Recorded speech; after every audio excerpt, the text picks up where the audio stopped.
So I'm going to cut down this super duper big tree with a handsaw. Can you believe it?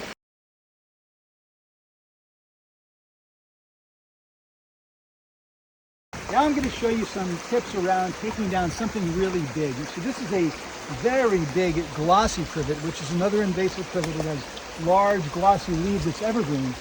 And actually, this is really big. I would say almost too big for a handsaw for almost everybody.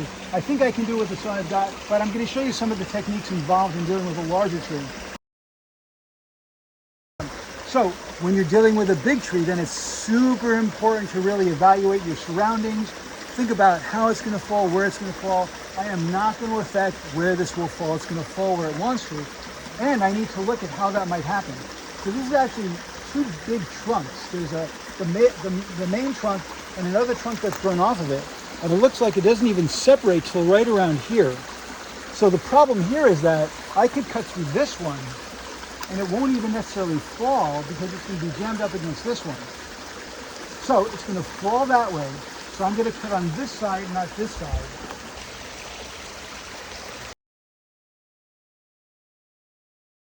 So this is actually tricky for a number of reasons. It's right on the creek bank, which means even finding solid footing is going to be a challenge. So that's the first thing you do, is make sure you've got solid footing, you're braced properly. And then once you feel good about where you are, then you can start sawing. Now again, it looks like these trunks are actually connected all the way through here. So cutting here might not even make a dent in how this thing is going to move. I'm going to cut up here because I can see it's clear. At a minimum, that should allow this to come away so I can paint it with herbicide and get my saw in to paint this one.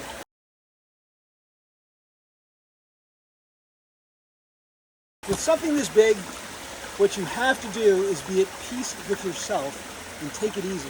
It is not going to be a fast process. And I often will actually tell myself, even on smaller trees, I'll tell myself as I'm cutting, I will not hurry. I will not hurry, like a mantra, to slow me down and give me a rhythm. So I'm going to do that right now. So I'm going to do full strokes of the blade. I'm going to take my time. I'm applying some pressure, not much. And I'm literally saying to myself, I will not hurry. I will not hurry. Is as I'm cutting, kind of work my way around the trunk. So I'm not just going to cut from that one side. I'm going to cut at different angles to work my way through this big trunk. And that will help avoid binding as well. Now I think if I'm lucky, I won't get any binding, but it's not unlikely, especially if you cut from the wrong angle, the tree bends in against you. So what you want to do as you're sawing is also be very aware of how the saw blade feels in the trunk, because if it binds on something this big, you might not be able to get your saw out. Then you have to get another saw or maybe even a chainsaw to free it. So as you're cutting, if you start to feel it catch, take the saw blade out immediately, kind of analyze your situation, maybe once again change the angle at which you're cutting. Whew, this is super. Change the angle at which you're cutting and kind of keep moving through it. Long, slow, solid. And I just heard it crack, so it's starting to go. So I'm just kind of working my way around it, not cutting straight through, looking for where it's catching. Okay, so I've cut through the biggest one, but notice it can't fall because it's all tangled up. So now I'm going to start cutting through this one. Now, one of the things you got to watch out for is as it starts to fall, the recommendation from professional arborists is get the heck away from the tree. With something this big, it might kick out, it might push into my face. It's happened before. So first of all, I'm going to get rid of this piece here. All right, so now I'm going to start cutting this one. Now at this point, the weight should really start to take it down, even before maybe I'm halfway through. Let's see what happens. Again, full strokes. I'm not going to hurry. I'm going to take my time. And so there's a lot of pressure on this tree. There we go, there we go. Wow. Unfortunately, there's still a bunch to do.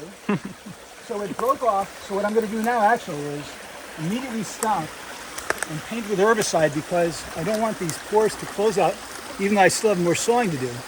So I'm going to dab around on the cambium layer of the trunk. No reason to poison the middle because it's all dead. There. But this part that's still connected, this would be enough to keep this trunk of the tree alive. It will stay alive. So I do need to cut through it. And I'm just going to cut, let's say right here. And even this can be tricky. There can be a lot of binding. There's a lot of pressure on the tree. So you got to be super careful as to, as you're cutting it, what's happening. And of course, another reason to wear gloves and glasses. Now we think it's going, it's going, it's going. It's gone. Wow. That's a big one. Okay, I'm going to finish painting whatever cambium layer I can get a hold of.